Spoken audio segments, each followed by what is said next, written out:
Hi, this is Jim Elliott from Dive Hard, a nonprofit that helps children, vets, and others with disabilities through scuba therapy. You're listening to Smart Talk. The Mike Nowak Show starts in 3, 2, 1.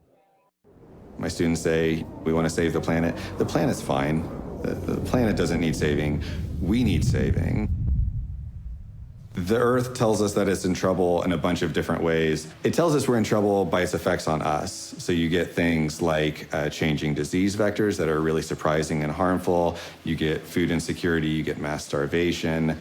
Basically, you see that the sorts of things that humanity isn't able to recover from are happening more and more. We do not know, as technology changes, how many people can be sustained with current number of resources. But we are getting very close to a combination of climate change, desertification, and loss of fresh water, over-pumping of underground aquifers leading to desertification of farmland that could cause a loss of 1 to 2 billion people by 2030.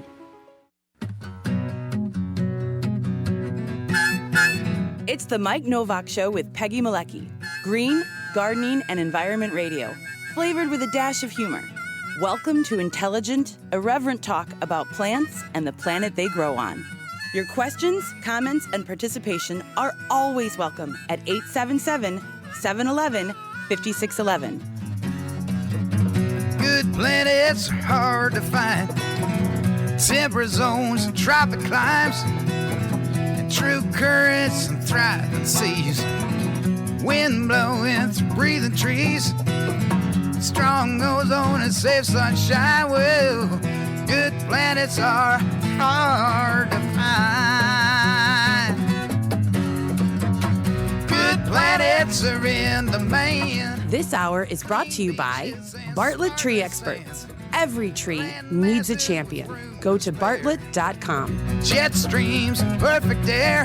And here they are, Peggy Malecki and Mike Nowak. Good planets are in demand. Right. And welcome to steal from what's his name? John Oliver. What's his name? Yeah. All right, I got to turn that up a little bit so I need to blast my ears out before I get here around here. I don't know. It's important to know if I'm actually going out on the air. Hey, welcome to the show, everybody. And if you were listening at the beginning of the show and you said, wait a second, that opening bit wasn't funny. No, it's not. It's not funny having 8 billion people on the planet. It's not funny in the age of coronavirus.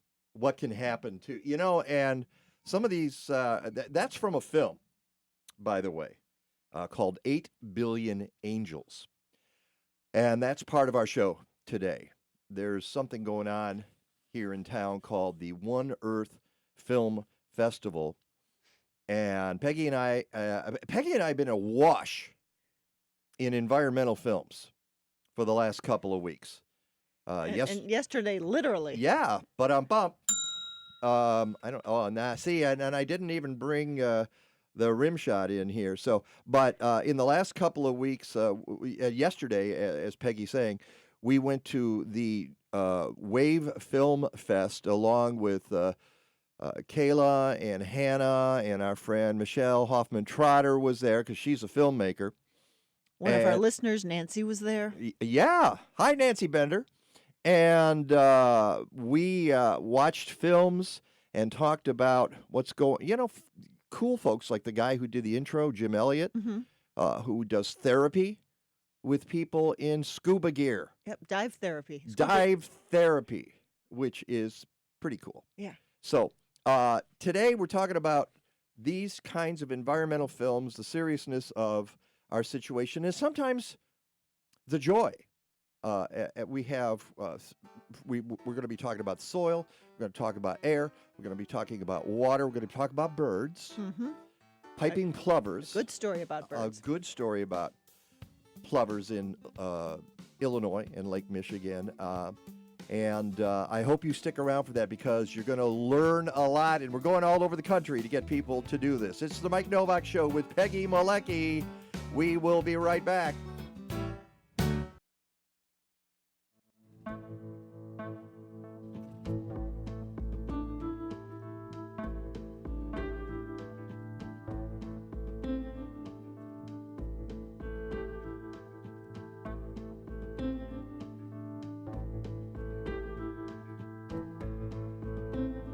Welcome back to the Mike Nowak Show with Peggy Malecki. You're hearing some music from a film called Cooked, Survival by Zip Code. It's one of the films in the One Earth Film Festival, the 9th annual One Earth Film Festival, running in Chicago, beginning March 6th, running through the 15th. So if you're anywhere near the city, you need to come by to one of the venues because they're all over the place. It's 4 counties surrounding Chicago. I think a little bit in Indiana, too. Yeah, I think that's one of the counties. And it's a real trailblazing film festival. Why do you say across that? the country, one of the first ones. Oh, I see what you mean. I thought you meant this particular one. No, just the One Earth Film Festival, of having this gathering annually of independent film producers. Well, about environmental films. We actually have one of those filmmakers in the room with us this morning, and that is Bob Dolgan. Bob, good morning. Good Dolgan. morning. Dolgan. I'm sorry. I was looking, and I just saw. Oh, sorry. And I wrote it right on my blog too. I got it right on the blog. Got it wrong in person. Okay, that's how that It's a works. Sunday. Yeah. All right. Thank you very much. That's all the time we have. Good night, everybody. Dolgan. Sorry, Bob. And he did a film called Monty and Rose. And I'm going to make you move that up just a tad. Okay. So we can get that microphone a little. You don't have to hold it. Okay. Stay up. Okay. All right, we'll get it. All right. There we go. Thanks. Just so you get a little bit closer to. You're a tall drink of water. Bob wrote a story, did a film about a story in Chicago that Peggy and I covered quite a bit last summer. So this is a quick turnaround for a film, and we're going to get into that in a second. But it involves 2 birds and then their offspring. On the shores of Lake Michigan, right here, smack dab on one of the busiest, probably the busiest beach in Chicago, right? Probably, yeah. I'm not sure we could pick a busier beach than Montrose to have a couple of endangered birds fledge their young, but it happened. Oh, my goodness. What's wrong with those birds? Actually, they were testing us. Yeah. I believe they were testing us. So we're going to get into that in a little bit, but first I want to go to the phone and see if I can get this name right. And that's Terry Spahr. Terry, are you with us this morning? I am, Mike. Good morning, and thank you for being on the show. I mentioned Cooked, Survival by Zip Code a moment earlier. Judith Helfand is the filmmaker who put that together. We're going to talk about that a little bit because Peggy and I watched that. But unfortunately, she's got an event on the East Coast. We thought she was going to be with us. That's not going to happen. But I want to talk about that film a little bit. But we will start with you, Terry, because you're a producer. You're an environmentalist, and you did a film. You produced and were executive producer for the film 8 Billion Angels. And I will start by saying everything in the world is connected. And when I say that, it seems to all focus on our radio show here because a lot of the issues that appear in your film are things that we talk about on this show and in Judith's show and actually in Bob's, Judith's film and Bob's film as well, because when you study the environmental world, you realize that one thing touches another and it doesn't stop. So I want to talk about 8 billion angels. And first of all, obviously, for folks who are casually listening, it refers to the number of people on the planet. And what I want to ask you to start, Terry, is why did you call it 8 billion angels? Why not 8 billion devils, for that matter? Others have asked me that, and I think it's to provide a sort of a template of saying that, we're all, born into this world and we're good people and we try hard every day to, love our families and provide for them. And live on the earth, hopefully in a good way. But there are 8 billion of us in about 3 years, and the collective weight of our humanity is just too much for the earth to bear. And I think we have to look at the reverence of life, both human life and the natural world. And I didn't want to, label it 8 billion devils. All right, you could have called it 8 billion sentient beings. You could have called it, that probably doesn't have the same resonance. So there you go. And so what you do in your film is you look, first, you start with the premise that we have a lot of people on this planet and start exploring whether the planet can sustain it. And as I said, all things come together. Several weeks ago, we had a guy named Doug Tallamy on the show. Are you familiar with him? I do not know Doug. Okay. Doug has written a couple of books. His latest is called Nature's Best Hope. And I apologize to our audience because I keep bringing up this book. Bob, are you familiar with it? No, I don't know that one. Okay. Curious, though. Bringing Nature Home, Doug Tallamy wrote in 2007. And then his latest one is called Nature's Best Hope. And he makes the argument that one of the arguments he makes, the main argument is that we don't have enough native species. We're changing out too many species on our planet. Too much of it for lawn. Yeah, for lawn and other nefarious reasons. And losing habitat. And as we lose habitat, we lose insect biomass. And you did not actually address this in your film, Terry, but you probably could have had a whole chapter on this in your film. And as we lose biomass, we lose species. You posit that other things we are doing are causing us to lose species and to lose a critical ability to sustain our planet. In fact, Doug Tallamy in his book talks about something called carrying capacity. And one of your interviews in your film addresses that. And the idea with Doug is that if you have too many of one species in an area, you can no longer sustain that area. And your film, I would say, on whole, says if you have too many people on the planet, you cannot sustain the planet. Would you say that's an accurate assessment? Oh, absolutely. And there are numerous assessments out there that have been done.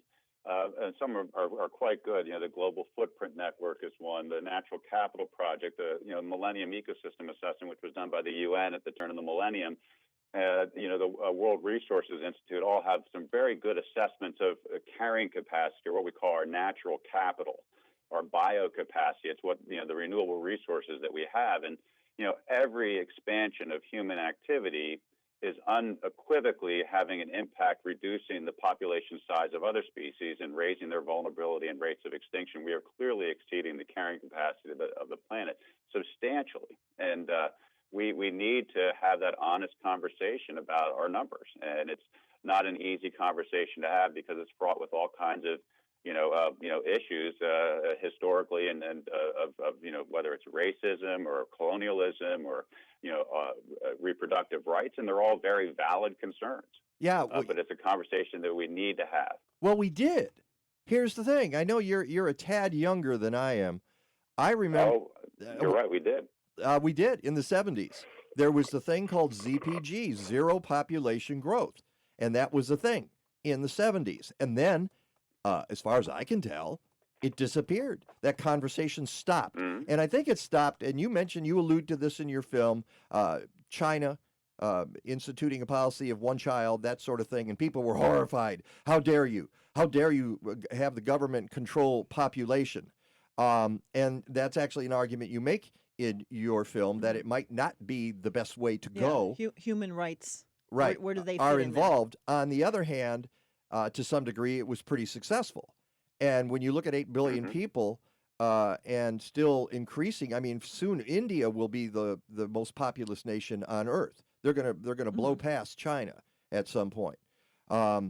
And you start with, you look at the water, you look at the air, you look at the soil, and these are things we look at on this show all the time. We try to examine all of this, and you right. You could have gone on for 50 or 60 hours in this film, and you right, and all these symptoms are under significant stress. Absolutely.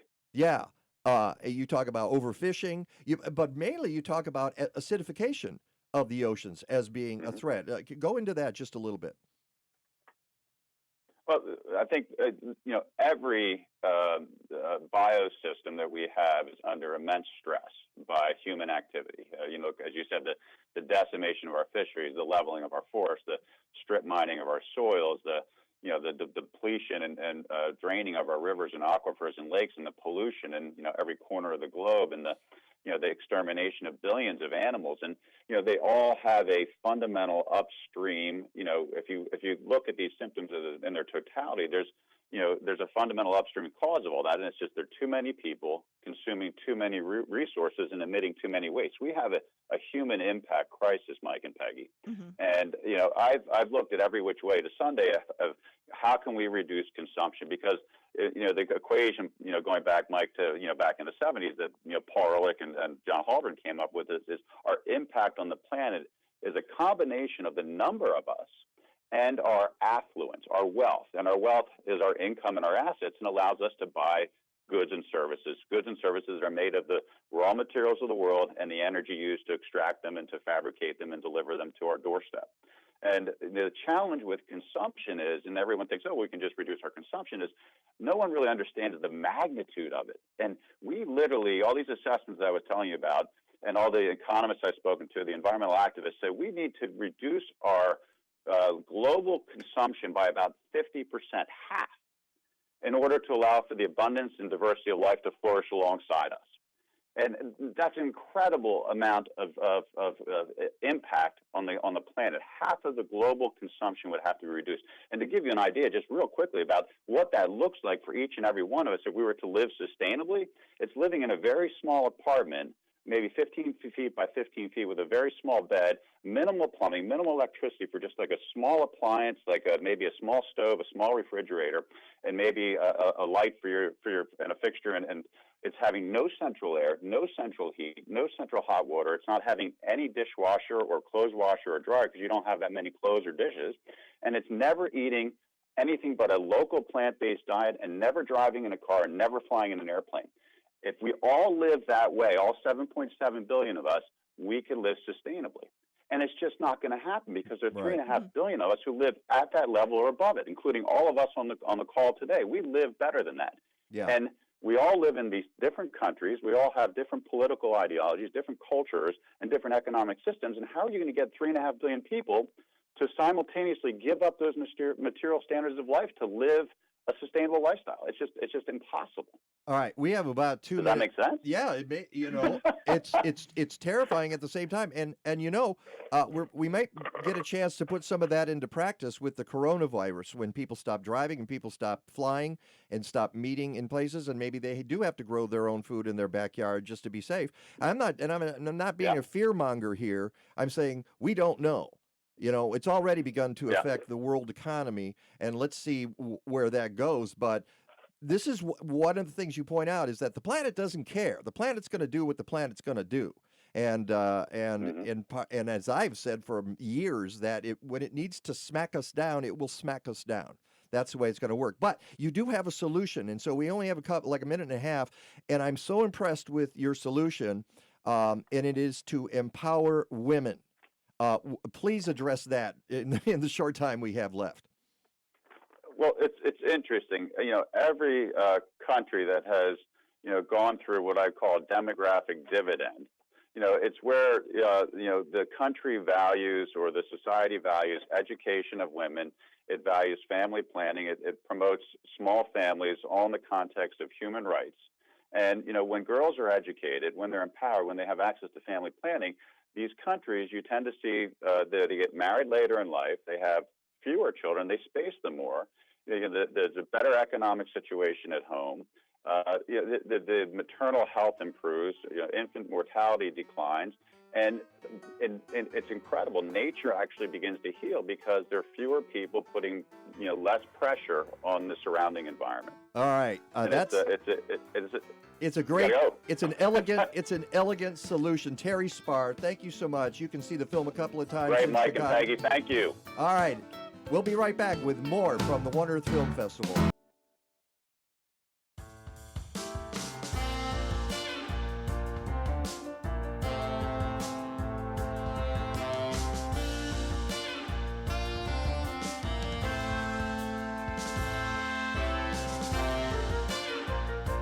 Yeah, we're playing film music all morning here, and this is actually from a site called filmmusic.io. We found out about this from you, Bob. Wow, I had no idea. It's in the credits at the What do you end of mean? Monty and Rose. Oh, is it? Oh, okay. It must be from our editor. Probably put it in. Sorry. We threw it in there and didn't tell you. Well, I didn't see He's it the either. director, not the Wait a editor. second. Yeah, but it wasn't on my version of it. I couldn't find it. It was on what I watched. Excellent. I don't know what you were watching, Peggy. Welcome back to the Mike Nowak Show with Peggy Malecki. That is Bob Dolgan, not Dolgus. Bob Dolgan, and we're going to get to him in a second. He's the director of Monty and Rose, which is a success story. We're talking about the films at the One Earth Film Festival, which is in Chicago from the 6th to the 15th of March. So some of you get this program a little later, but there's still time to get here. Probably and look up some really cool films. Yeah, even if and you're that's not the other in Chicago. thing. If you can go to their site, find the films, and then find a way to watch them. As we mentioned earlier, we're supposed to have Judith Helfen, who is a Peabody Award-winning filmmaker and director of the film Cooked: Survival by Zip Code. We've got a trailer. Are you ready to roll that, Andrew? So we're gonna, since we don't have her, we're gonna roll her trailer. You'll hear it if you're listening on the radio, and if you're watching on Facebook or the live stream on YouTube, you will see it. So here we go. What's the best way to prepare for disaster? It's a question lots of people are asking these days as the planet heats up and we face one unprecedented disaster after another. My interest in disasters started with one specific disaster that took place in Chicago in July 1995, one of the deadliest heat waves in U.S. history so far. We go to extremes in Chicago, and that's why people love Chicago. We go to extremes. I walked into the room and I saw my grandmother lying across the bed, face up. I looked over at the window and it was nailed shut. Sexiness for the news media was it was about the heat. But the real story is, why were people in these neighborhoods dying? People weren't dying on the north side. People weren't dying in the Gold Coast. People were dying on the south and west sides. The minute you see the refrigerator trucks, that means there's so many dead bodies that the coroner doesn't have room for them anymore. That's enough. I think it's really about the heat. Not really about the heat. There is no need for as much poverty in our community as there is. It's a story about these deeper social fault lines that make some members of a city vulnerable and keep others protected and blissfully ignorant about what's happening to people who live quite close to them. Do you think they're addressing that? Do I think the city is addressing the extreme poverty in communities of color in Chicago? Is that what you're asking me? Don't be ridiculous.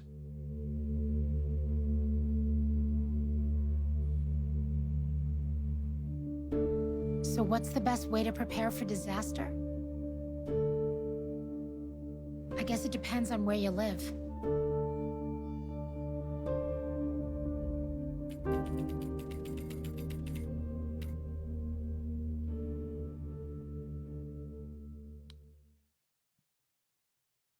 And if you're not moved by that film, especially if you live in the city of Chicago, nothing will move you. Those of us who, Peggy was here, I was here, I don't know if you were here, Bob, have institutional memory about the summer of 1995. Mm-hmm. And more than 700 people dying because of the heat. And as Judith Helfen points out in her film, it really wasn't, it was the heat, but it was poverty that killed them. And she goes into this very interestingly. She starts with that and then looks at other disaster preparedness. Some of it wasteful, some of it goofy, where whole drills, millions of dollars being spent in case the New Madrid fault gives way in the central part of our country. but whole exercises with people and uniforms and saluting each other and computers and here we are just in case the new Madrid fault gives in 2037 or And then she 20 looks at Katrina and she looks at Hurricane Sandy and Chicago. yeah. And says, it makes you "Wait a wonder, minute." why aren't we doing this kind of disaster preparedness, which is eliminating poverty? Take all that money, move it someplace else. And you can see the evolution of the film. I got the feeling, and I wanted to ask her about this. I got the feeling that she started this by looking at the heat wave in Chicago that killed all those people and then started asking questions. And as she asked questions, it led to other questions and then other, she, like I said, covered the new Madrid. They do a tornado. She shoots film of tornado preparedness in the city of Chicago. Millions of dollars being spent and people playing hurt people. And now I understand that you might want to do that. The importance of it. The importance of it. But how many people are killed by tornadoes each year in the city of Chicago? She says 1. And that's an average. Yeah. So and I'm betting that goes back years, decades probably, so you can average it out to 1. Yeah. Who knows? Yeah, it's the interesting quandary of having that preparedness versus taking care of the disaster that's already here. And she's trying to redefine disaster in her film. Right. Very, very thought-provoking. So that's called Cooked Survival by Zip Code. The idea being, she shows a map of where the poor people are and where the people died. And there's a correlation. Yes, Yeah, Bob. I've read the book also, Heat Wave, as well. That it looks like that's based Yes. upon Heat Wave it. has I brought think, it. Yes, yeah, part and of this. I think what's really scary because I live in the Uptown neighborhood, and that was one of the areas that really was affected as well, and how much things maybe haven't changed that much. And I'd be curious to see how the film addresses that in terms of people's well-being and do they have air conditioning? Do they have immediate medical? Well, that's the other thing is that attention? people wouldn't even open their windows. She talks to Orrin Williams, an activist in Chicago, and I know him from years ago. Growing Home. Growing Home, and he's it gets people to grow their own food in the city of Chicago, and he talks about growing up here, and he says 20 years before that, in 1995. People would have had the windows open. They would be sleeping in the park, go to the lake, anything you could do to cool off. And now they're so terrified of crime that they nail the window shut and die because of it. But as he points out, that does not happen in Lakeview. That does not happen in other areas of the city. And interestingly, and I'm going to mention this right now, Bob, you're going to be around for the third segment here because we're going to end all of this with a happy story. We're going to have a happy ending, okay? We're going to talk about a film that uplifts you. Birds running on the beach. Because I'll be really honest. I was, talking to Kathleen, and I said, I'm going to be watching some of these films. She said, I'm going to go read my murder mystery, okay? Yeah. And believe me, I understand that response because we're doing such damage to the planet. It's hard to have a really positive spin on things, which is why it's such a relief to have your film. Thanks. Yeah, no, I mean, it was definitely part of the goal is to tell a small success story, and we can get into this more, but that, makes people feel good and among a lot of not so good stories. Yeah. So, by the way, folks should know that they can go to oneearthfilmfest.org and find all the information. You go to my website, mikenovak.net, MikeNowak.net, and find, and there's just an amazing group of films. I mean, we wanted to cover all, and some of these we're going to cover later in the year because yes, go ahead. Cassandra West, who is helping to coordinate the entire film festival, just wrote to us, we have 26 insightful, delightful, sobering, eye-opening, thought-provoking, vital films at this year's festival with facilitated post-film discussions, bringing in local experts and lots of opportunities for people to get involved and take action. Well, yeah. For instance, Judith is going to be at a couple of the showings of her film. Terry Spahr is going to be there, so you can talk to him. Bob, you're going to be at the showing of your film. How come you only have one showing? I didn't know you could have more than one. Cassandra, sign him up for more. Come on, Cassandra, give him a shot. I will be there March 14th, Thatcher Woods Pavilion at noon out in the western suburbs. And we're going to get to that in a second. But as Cassandra says, there's a little bit of, they're not all horrible. It's not gloom and doom all the way across the board. Yeah, you're going to see some of that because... But you're going to be inspired to get out and do something. I mean, and that's the whole point. The power of we. It's get out there, change the world. All right. We will be back with Bob Dolgan. We're talking about the One Earth Film Fest. It's the Mike Nowak Show with Peggy Malecki. Please stick around. 9 FM.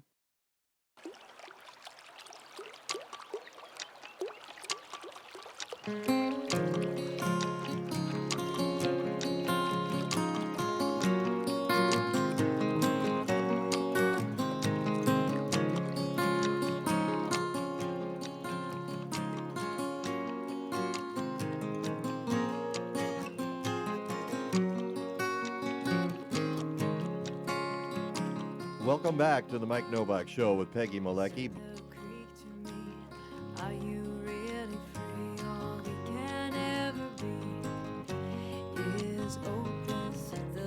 And Bob Dolgan, you probably recognize this music.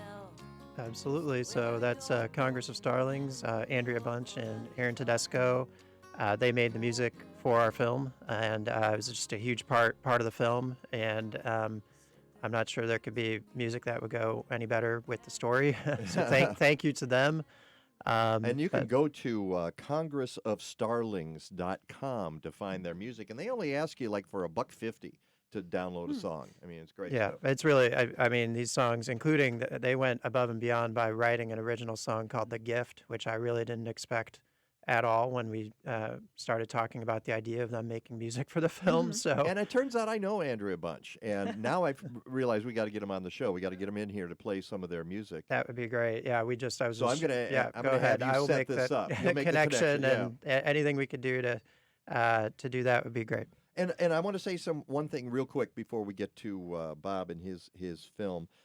Some of the other inspiring films at the One Earth Film Festival are The Biggest Little Farm, the 8-year quest of John and Molly Chester as they trade city living for 200 acres of barren farmland and a dream to harvest in harmony with nature. That's one of the films there.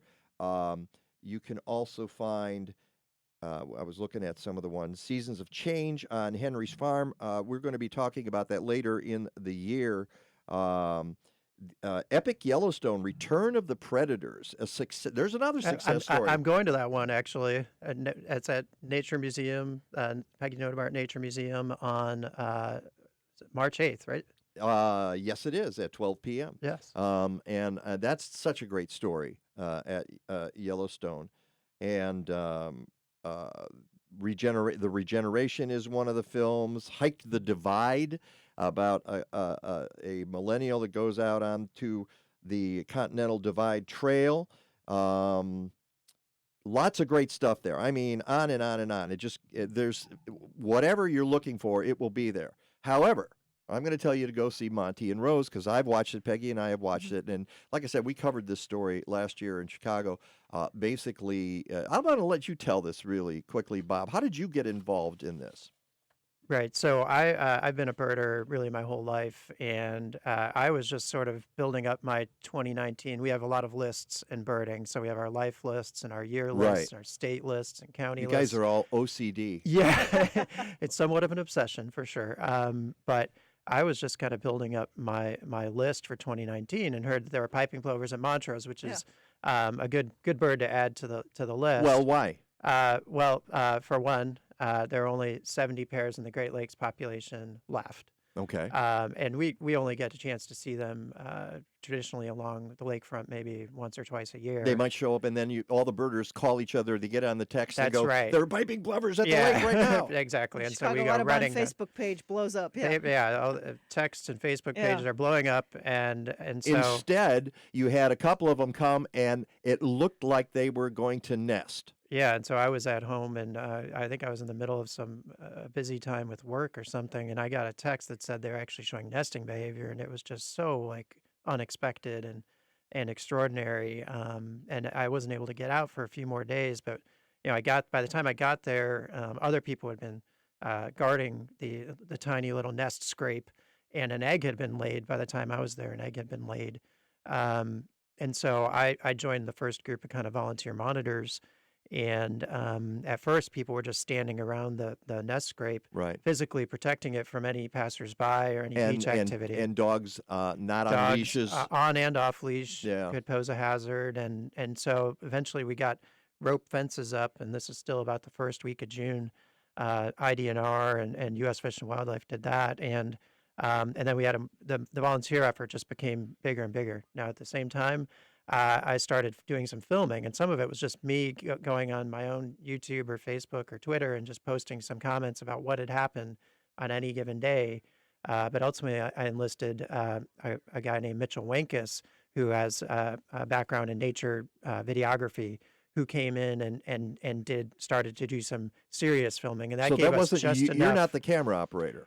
I'm not the camera operator. I'm much more of a writer and a project manager and sort of the person who had the vision for the effort. But Mitch came in and that immediately lifted the stature of the quality of the film we could take. One of the challenges we have in birding is that almost everyone out there is taking amazing photographs and video. So how would we differentiate ourselves in terms of the video to make it something that could look like a film? And once we were able to do that, that kind of What I think was it raised the that stakes of it. separated it? I don't know the technical pieces, but it was something that would look really good on a big screen. Well, And, zoom, a real clear zoom, right? Yeah, and also, I mean, a lot of the film we were trying to, at least I wanted to not only focus on the bird story, which was compelling, but also the surroundings of Montrose Point and the beauty of the lakefront, and introduce that to people and have people look at the lakefront through literally a new lens. And I think we really were able to do that. And one of my earlier thoughts was we just do a whole piece that was just on Montrose Point, how pretty it is, how many birds stop by. But then the plover story just kept going and going. And then, of course, in the middle of this, the lake level rises and the first nest is destroyed, and you rescue the eggs. They didn't make it, and then remarkably, the plovers come back. They're not going to give up. They build a second nest. And in the middle of this, we have the Mamby concert that was scheduled. 25,000 people that were going to be within walking distance of this nest. Right. All of this happening, and people freaking out, and then plus critters, so it had to be Right. caged off. yeah, you've got and volleyballs. Wonderful. You've got wonderful night shots of all these critters going by the caged area. They finally caged in Right. the plovers. They could get believe me, the plovers could get through. They weren't kept in the cage. It was just to keep critters That's right. out. Yeah. Yep. That's a good point. We get that question the a skunk lot. couldn't get in, That's but right. the But birds could get out, skunk said one of my funniest, I think, anecdotes about that was that people say to us like, "Well, why were you worried about rabbits?" Because in the film there are a couple of shots of this rabbit kind of next to the cage, and you're kind of like, "Well, rabbit seems harmless." And Brad Semmel, who's with IDNR and was in the film, he said after one of the screenings that, well, I don't know, but every night I'd wake up to that image and I'd see the rabbit with its paws up on the cage, and I don't know what it was doing, but it was a concern. And its so you glowing just eyes, yeah. Yeah, so you just learn like some different things. Even I've lived near the lakefront for 20 years. I didn't know there were many skunks and raccoons and stray dogs. Yeah, we said this is has a happy ending, and of course, for folks who live here, they know that the plovers hatched 3 chicks. 2 of them survived. They fledged. They flew away, and now you're hoping Monty and Rose come back this year. Right. So there's an 80% likelihood that a nesting pair that's had success at a site will return to it. So Fantastic. We're Well, hopeful if you want more information, go to oneearthfilmfest.org, go to montyandrose.net. You can find all of the films there, and you can go to my website, mikenovak.net. So thank you, Bob, for being on the show. Until next time, go green or go home. Welcome to the second hour of the Mike Nowak Show with Peggy Malecki. This hour is brought to you by Bartlett Tree Experts. Every tree needs a champion. Go to bartlett.com. Here they are again, Peggy Malecki and Mike Nowak. All I need is good food to eat and make me healthy, wealthy, wide awake. Lettuce, tomatoes, root and bacon. What about those sweet potatoes? All I need is good food to eat. All I need is good food to eat. Welcome back. You're looking like you just ran a marathon. I just did. I just ran around looking for my cell phone. This is the world we live in. If you lose track of your cell phone, your life is over, you feel. But I did track You it down. got it. Yay. Yeah, okay. There it is.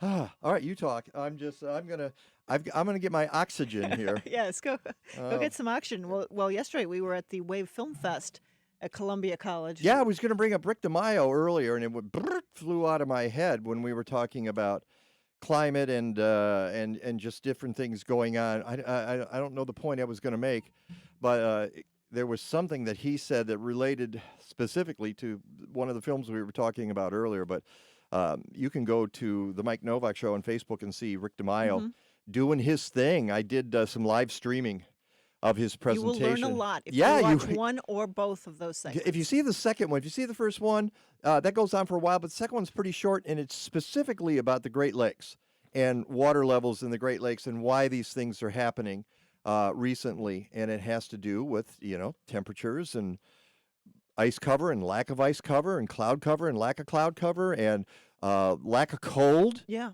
That doesn't allow the lake to evaporate. Well, one point he brought up that Rick and I were discussing afterwards, for those of us who live close to the lake, or even if you live out west and you look towards the lake in winter as you're driving in on the Kennedy and you see the clouds over the city and over the lake, that hasn't been happening very much this year.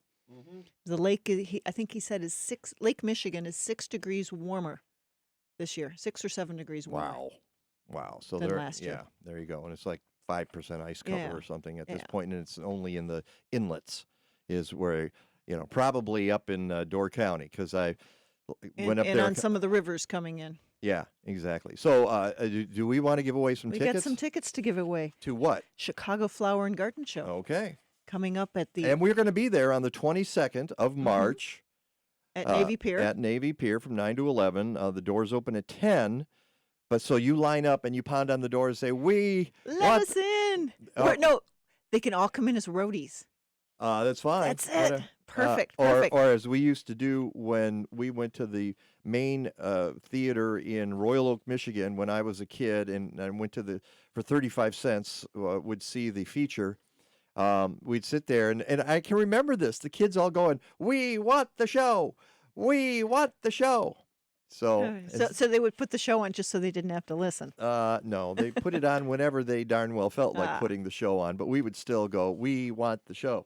So we have Hannah and Kayla are monitoring Twitter, so they're going to put something up there to win a pair of tickets. Aha! And also, what do we want to say? Third caller at 877-711-5611. Yep. To win a pair of Chicago Flower and Garden Show tickets. We make it easy for you. Yeah, All and right. we may give a few more away than that, too. But third caller at 877-711-5611, and you get a free set of Flower and Garden Show tickets. Parking is on you, though.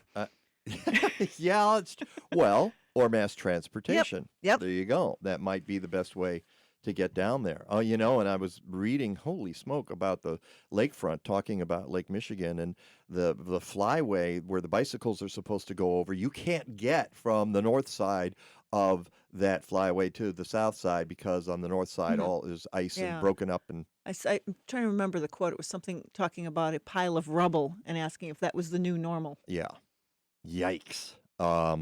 Well, coming up on the show today, we're very, very pleased we're flipping it a little bit today. Normally we talk gardening in the first hour and we do the environment stuff in the second hour. Turned out we had the film festival in the first.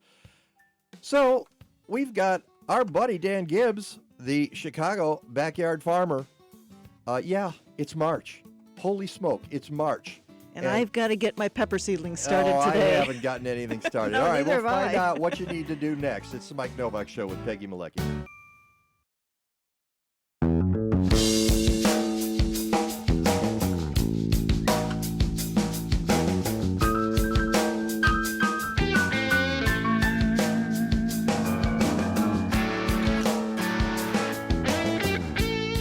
Welcome back to the Mike Nowak Show with Peggy Malecki. Someday we're going to fix this, Andrew, so that I can, when I I don't have to go jacking up the volume there, but that's okay. For today, Nah, what would you do if it were fixed? what would I complain about? All right. Whoa, why am I getting this echo? See, now it's your turn. In our studio, see? Hello. This is what happens. So, no, suddenly you're like super hollow. Must be because his mic's open or so. I don't know. I think that is, yeah. So all I got to say about that is Thanks, Mike Nowak. okay. Welcome back to the show, and look who's in the studio. It is our buddy Dan Gibbs, the Chicago backyard farmer. What the heck are you doing here, dude? It's only March 1st. I know this is a lot of fun. I'm pretty excited to be here. As we're rolling into March, people automatically start thinking about gardening again, and there are some fun activities that are starting to get onto the calendar, and we can start telling people about. Yeah. Well, and one of them is next Saturday that you're doing for the Chicago Community Gardeners Association, and that is it's interesting because they say it's at the Chicago Center for Green Technology, which technically does not exist anymore. Okay, it was disbanded. But those of us who remember it by that Yeah, name. but if you look it up, I mean, I went to Wikipedia because I went, wait a second, that's not around, and It's that funny-looking building. right on North Sacramento. Yeah. But I looked it up and it said it was disbanded in 2014. The building's still there, and some of the gardens are still there, and I guess the presenting space, I don't know who runs it anymore. I don't think it's the city of Chicago, or if the city of Chicago does, they don't call. See, what happened under Rahm Emanuel was he said, that green stuff. Who needs that? It's true. I mean, I'm you can't convince me that he gave a rip about anything. I mean, he canceled the gardening awards program. So Peggy and I had to start another one called Chicago Excellence in Gardening Awards, as you know, because you were a judge. Right. But that was sort of the Emanuel administration, and now I'm looking with trepidation at the Lightfoot administration. I understand I got an email from a friend of mine the other day about a bunch of high schoolers who went to City Hall the other day and demanded that the Lightfoot administration start paying attention to environmental issues.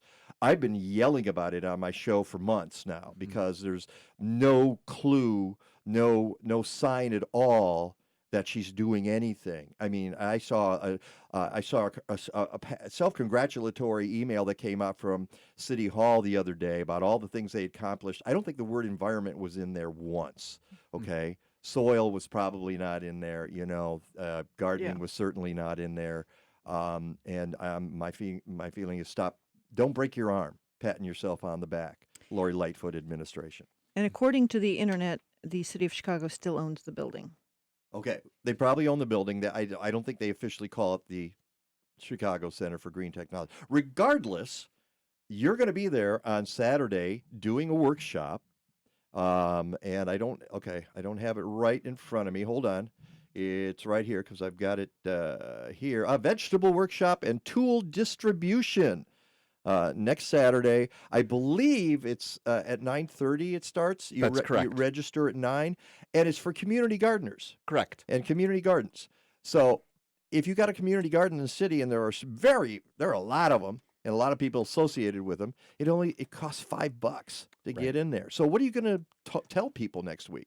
Yeah, so for those folks who aren't familiar with CCGA and what they do within the city of Chicago, if you imagine a group of people whose sole purpose during the months before the growing season to, once you get to the point where everyone's outside, all they want to do is help support those of us within the city of Chicago who work with community gardens. So they're an incredible support structure, whether that is with these tool distributions, with multiple plant distributions during the course of the growing season, with workshops, with different partnerships. But so what specifically is happening on March 14th with CCGA at the Center for Green Technology building, there's a workshop that I'm going to be giving, which is going to be on early season spring gardening, but also kind of wrapping your brain around just even opening your garden in the spring and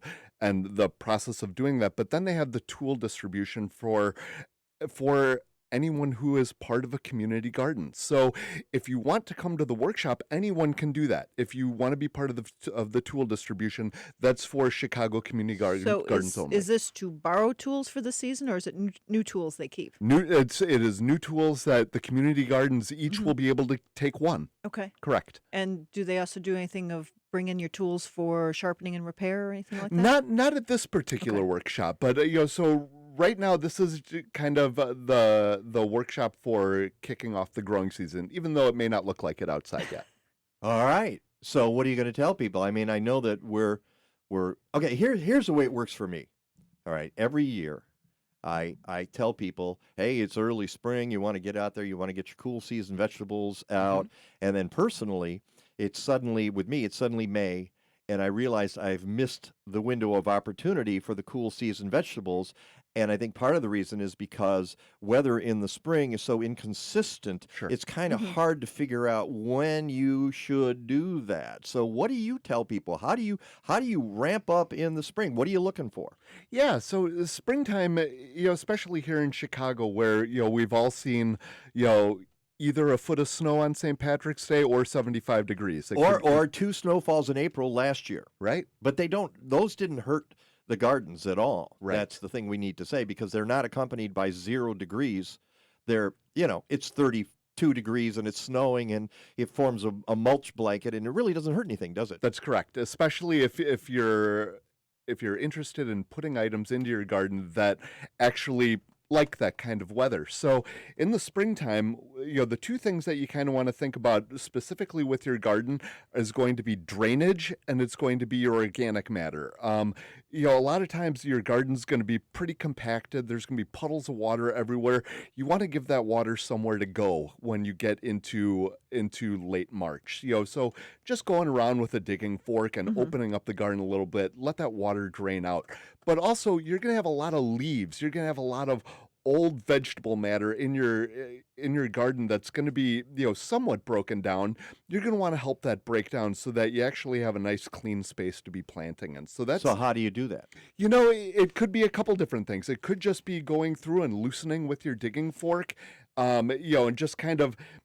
The organic matter is going to look like sheets almost. You want to break those sheets up so that more water and oxygen, everything can kind of penetrate your garden. I see that. Okay, I did something like that recently. I was talking about it the other day with somebody. I had work done on my house, and we're going to have Ron Cowgill on this show to talk about all the insulation work that got done in my house. However, guys were outside in front, standing in my garden, and it wasn't frozen. That's part of the problem this year. If you had work done on your house or your trees or something, there was no frozen ground where people could stand and not do damage to. So they were compacting the soil in front. In fact, I had daffodil shoots coming up, and they were smushing those guys. Sure. So I looked at a few days ago. I went, you know what? I'm going to do what you said, the digging fork. I started teasing up the soil because I knew we were going to get a snow. And I thought, okay, all that water will percolate in there. It's going to help, and it's going to air this out. And it allowed me to take some of the leaves and try to protect some of the new shoots. And the same thing in what I do in my lawn. What little lawn I have enough to walk in my bare feet in the backyard. At this time of year, you can see it's all matted down. Sure.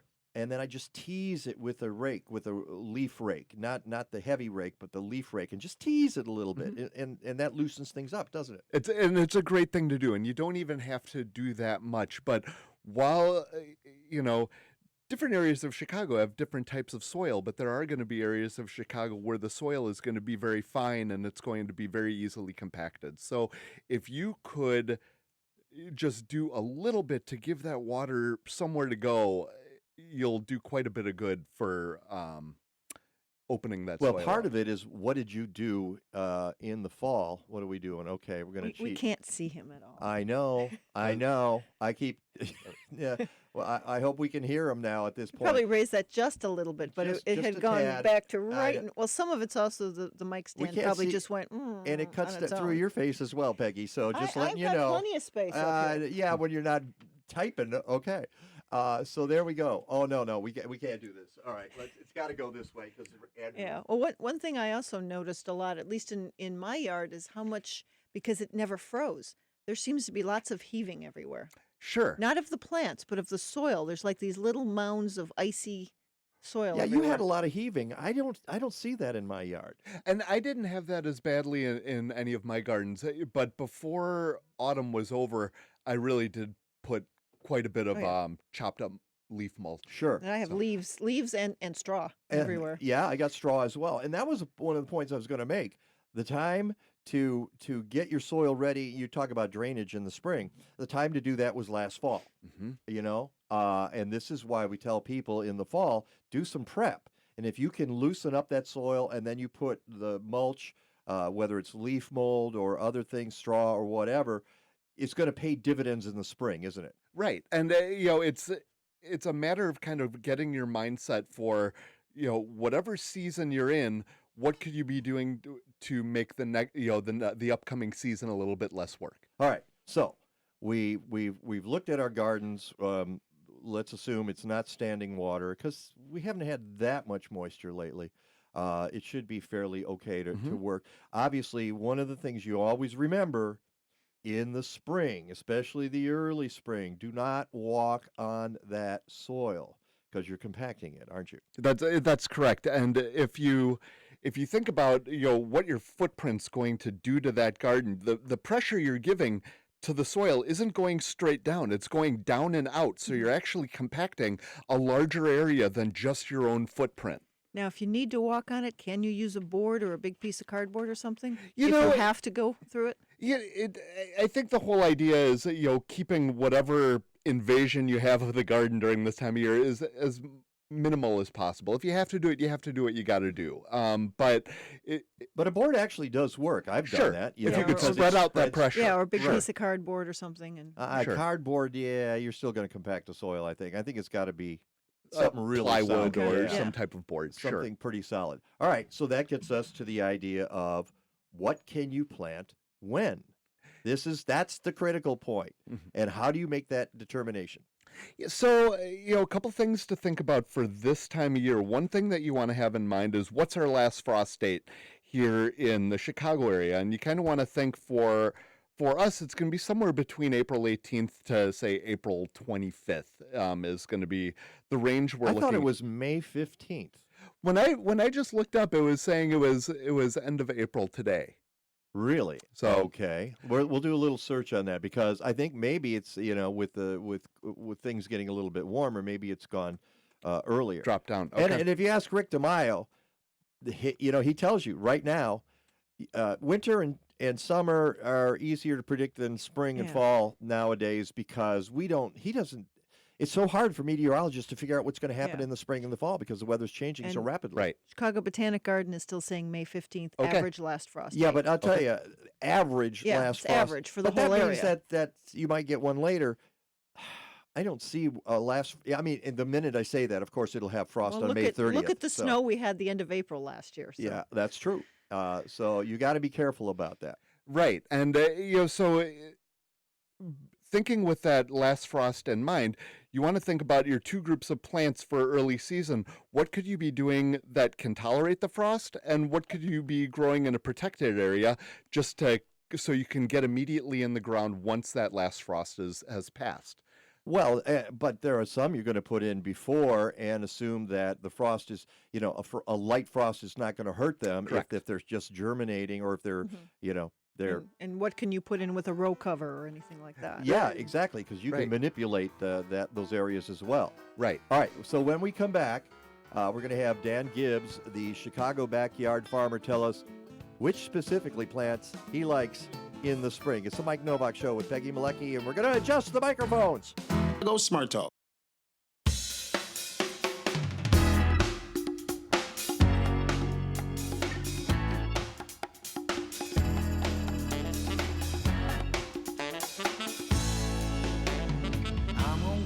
What you want. Oh, I'll bet. All promises. Welcome back to the Mike Nowak Show with Peggy Malecki. You're just asking for a 60-degree day so you can go golf. Yeah. I mean, if I go golfing, I'll get somebody on Facebook who calls me a hypocrite because I go out and golf. Oh, come on, there you go. But I'll take them on, believe me. We're talking to Dan Gibbs, the Chicago backyard farmer. We should give a plug right now before we forget to the Chicago Community Gardeners Association annual conference, which is the 21st of March. Connections through gardening, plants, people, and the environment. And where is it? That is going to be at Whitney Young Magnet High School, which is at It's in my neighborhood. I could ride my bike there. 211 South Laughlin Street Uh-huh. in Chicago. So it's a great conference. You'll learn a lot. Are you going to be there, Dan? I will most likely be there, correct. Although Dan is doing his presentation this Saturday, and that's March 7th at the 14th. Oh, no. It's 7th. 7th. Yeah. Okay, sorry. Well, if it's a 14th, make a note, the 7th. get off this show. We're done. All right. No, it's the 7th at the 445 North Sacramento in Chicago. And again, it's for community gardens. Yeah, and you can go to chicagocommunitygardens.org for all the that information. All right. specifics. Yeah. Let's get to specifics because this is what I don't want to miss the launch window this year. So what plants do I want to think about? And which can I start outdoors? Which should I start indoors? So I think a lot of people, if you could, wrap your brain around in the springtime, what are those items that you really like to eat? And, that always helps you kind of narrow it down. But the items that do very well in the cool weather, outside, straight planted into the soil, are going to be your salad mixes. There are going to be short day spinach varieties, that are going to be anywhere from 38 to 42 days from planting to harvest. There are going to be different radish varieties that are a lot of fun, very colorful, great to eat, and love the spring weather. Outside of those items that grow very quickly in the soil, what you're going to want to be doing is getting some items prepared to transplant out, but starting them inside, because these are items that won't necessarily germinate reliably in the cool outside dirt, but once they've germinated, they'll grow well. So germinating them inside and giving them a little bit time to get some strength before bringing them outside will open up your chances to plant all different kinds of beets. You'll be able to plant kohlrabi, different members of the cabbage family. There's a cabbage variety called Arrowhead, which is a great spring cabbage, real nice to eat fresh, but it's very fast. And so what you're going to want to be doing is thinking about what could you grow in the spring that's fast. 35 to 45 days from planting to harvest. So you're saying mixes, your salad, your lettuce mixes, you can direct sow, your spinach you can direct sow. What about snap peas? Snap peas are a great thing to direct sow kind of once you start getting towards the beginning to mid-April, so that they'll be germinating a little bit later on. Snap peas love the cool weather for germination, but if you have any kind of severe frost or long frost or freeze, they won't make it.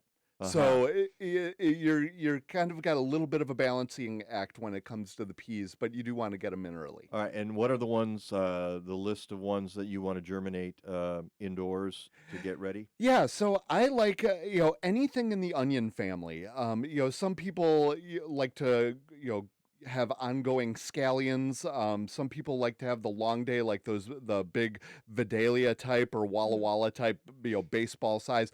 Anything in the onion family is going to do well if you can germinate it inside, but then once they're outside, they're very hardy plants. And leeks too. And leeks are another great one. Those are good for. I've had luck with those indoors and moving them out. Correct. And whether you're doing it in a Dixie cup or in a sheet of small trays, you could just plant anywhere 4, 5, 6, 7 onion seeds in the same cell.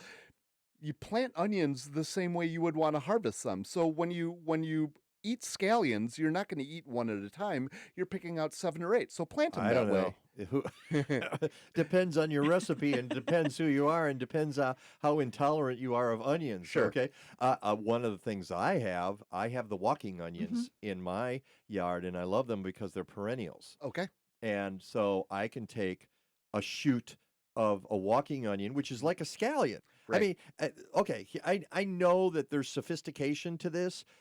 In some ways, an onion is an onion is an onion, especially the shoot. It like a scallion, and if I throw a walking onion shoot into my salad, I can't tell the difference between that and other types of onions that might be annual versions. Sure. And those walking onions that you're speaking of have a real nice long window while that shoot is green and soft. And, yes, they do. But you get outside that window and it becomes very woody. And so like some of the garlic scapes too. It's exactly the same thing, right? The allium family kind of does that. So, for your onions, your walking onions that are coming back year after year, you have kind of a window where you could be harvesting those, but then maybe if you want to have continued onion sets as the growing season grows on, you could time it that way. So let's ask the expert here. What have you got going, and what do you anticipate putting in around the end of the month? I would guess not. Folks, it's still March 1st. Okay, right. You need to know, and that's the good news because you've got time. Get stuff germinating indoors if you need to, or get the seed prepared for direct sow later. And part of the problem is you have to listen to Rick DeMaio. You have to know what the weather, you have to look and see, he talked about 2012. Remember, at the beginning of April, we had like 8 80-degree days in a row. If you miss that, you missed an opportunity to get stuff in the ground right away. Right, exactly. And, for me, for this time of year, I do like to have some onion sets started inside. Back in the old days when I was actually farming, I would be starting the big 108-day type onions, in the end of February. And they would be my first things that I would be seeding. The greenhouse would still get cold at night, but they germinated well and you got a good head start. But for me, beets, salad, arugula, spinach, getting some short day carrots. My fiance Sarah is a big fan of kohlrabi. I like to have plenty of kohlrabi in the ground. But I'm so sorry to hear that. Yeah, tell me why. Not a fan. It's raw matchsticked with some salt. Yeah. Okay. I guess it's okay. I mean, I love the plant or itself. in a slaw. It's an interesting. It's a fascinating plant. Sure. Fascinating looking plant. Especially the purple ones. They're like little aliens. It's great. Yeah. No, I was just kind of making a joke, but go ahead. Yeah, but I so- love the idea of beets. Yeah, get those going, Beets are great, and there's so many different varieties that, getting those, whether you start those inside where you're planting groups or, you can get them in the ground, they're very hardy as well, just like Swiss chard. And then... What about kale? I like kale you can do in the spring or fall very well. It doesn't like the hot weather. I like kale more in the fall myself because I really do like to give the plant a lot of time out there. It's interesting. I think, and I'm watching my plants, I think my kale is going to overwinter this year. Yeah. Okay. I'm pretty I've sure. got one that it's like winter never happened. Right. Yeah. It's such a tough plant, and it I know. can take a hard freeze. And sometimes you get a second season out of it, which Right. is so cool. And I've also got the broccoli Rob, Sure. which I've had growing now for 5 straight years. It's not supposed to be a perennial, and I don't know what's going on, but it comes back reliably each spring now, and I have no clue what you need that's to save all some about. seeds for Yeah, that. I mean, it must just be either reseeding itself or No, it's the same plant. it's the What same happens plant. to the plant? It comes off the shoots of the same plant. I'm like, Wow. this is not supposed to happen. Now it is in the warmer part of the yard, but I don't know. All right, well, we're about out of time, folks. Again, you can go to ChicagoCommunityGardeners.org. You can go to ChicagoBackyardFarmer.com. Correct. And find out more. Or you can go to my website, MikeNovak.net. Again, you're going to be back on the show, and we will be talking more about what's going on during the growing season. This is just your early warning system. Correct. Let you know. But again, you'll be presenting for Community Gardens next Saturday at 9:30 at what used to be the Chicago Center for Green Technology. Who knows what it's called right now. Thank you so much, Dan Gibbs, for being on the show. And thank you for your work with SIGA. We really appreciate it. Yeah, thank you. Thanks for having me. I appreciate it. All right, Rick DeMaio weather coming up.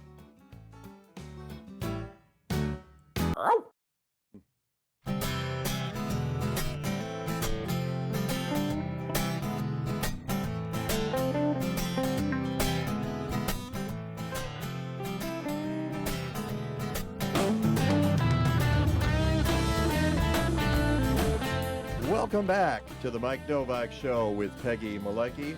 All right, music down. Here we go. I'll take the music down. And we are in the hunt for meteorologist Rick DeMaio. That's the name of our new film. We're entering it next year. The Hunt for Rick DeMaio. Oh, and there he is in the nick of time. Let's bring in meteorologist Rick DeMaio. Good morning, Mr. Rick. Yeah, good morning, Mr. Mike and Miss Peg. How are you? Good. Great presentation. Happy March. Happy March, yes. Happy March. And we have Mr. Dan in the studio as well. Yeah. Hi, good morning. Oh. Chicago Mr. backyard Dan. gardener. Oh, congratulations. You'll get pretty busy in the next few weeks, right, Dan? It's already starting to perk up. So I know that. are we looking at a trend here, Rick? You know what? I hate to call 1 week a trend at the end of February and early March. And the only reason why I say that is the pattern still has a lot of waves in it. You often hear me talk about like a 5-wave pattern or a 6-wave pattern or a 7-wave pattern.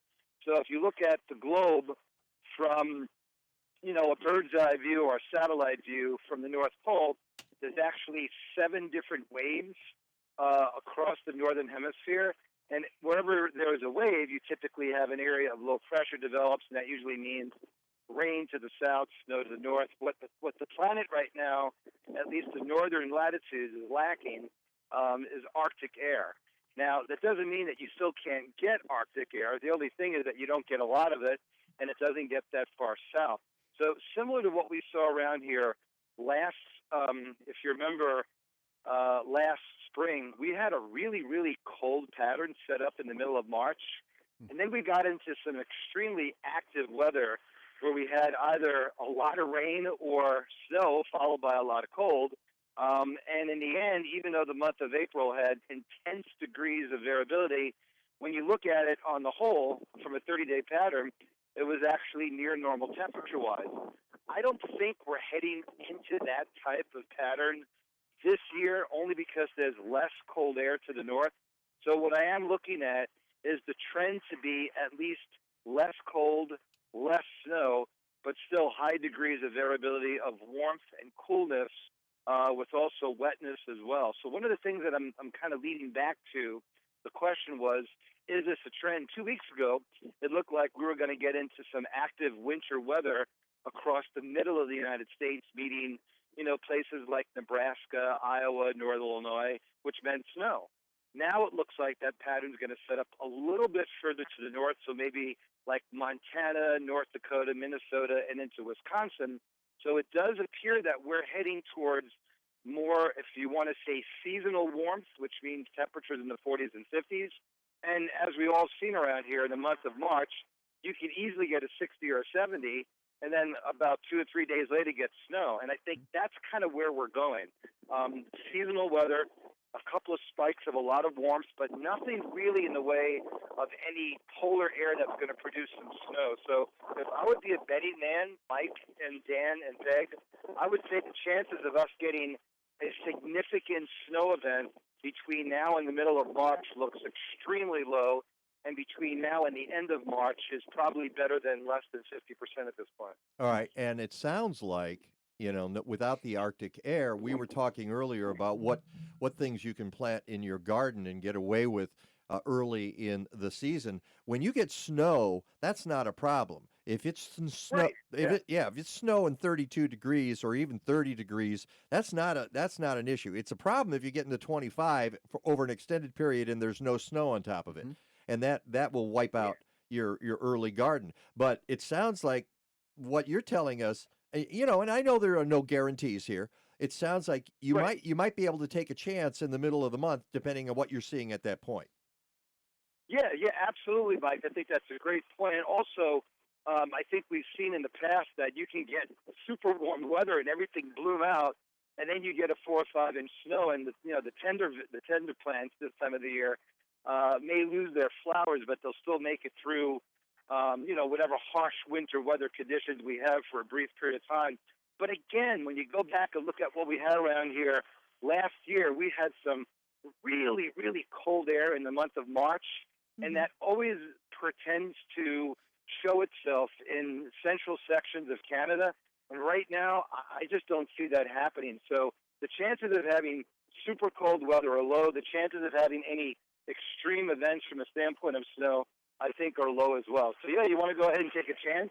I think the odds are in your favor. And by the way, I gotta give you credit, and I don't know if I should be giving you credit, because last week you said on the show that you didn't see a big snow event here, and then of course everybody was talking about Snowmageddon, and then nothing happened. Yeah. Go ahead. Do I have a quick 20 seconds? So, sure. Yeah. Rokon has me on the show. Pretty much. What was it? Wednesday? No, it was Monday night. Rokon has me on Monday night.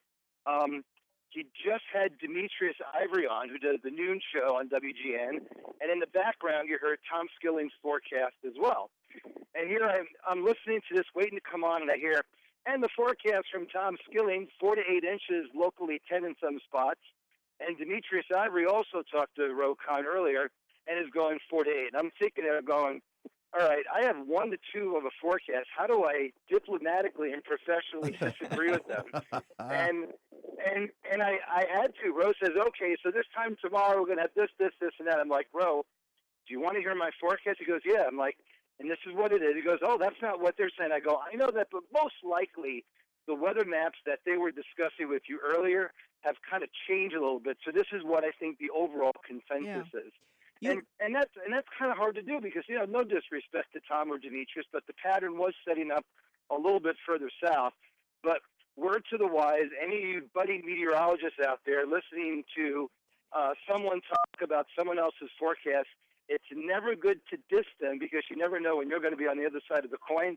Just nicely and diplomatically and professionally say, at this point, things have changed. And then you move on. Yeah. Because you never know when it comes back to bite you. You got to be really careful about that. Oh, I know we only have a couple of seconds here, but one thing you brought up yesterday when you were at the Wave Film Fest was these models aren't taking in the temperature of the lake either. Yeah, and that's something that's really interesting to note, Peg, because one of the things that we're going to look at when we go to, I'm going to actually the AMS meeting Monday night at the College of DuPage, and one of the mesoscale forecasters from Kansas City is going to be there talking about some of the updates, and I think he's going to probably address that situation is what to do with an increasingly warmer surface temperature of the lake, where what you typically do is you're taking what's called climatology, and you build that in, because otherwise it's really hard to get really good observations of the lake during the winter time. Gotta go, Rick. When you don't have buoys.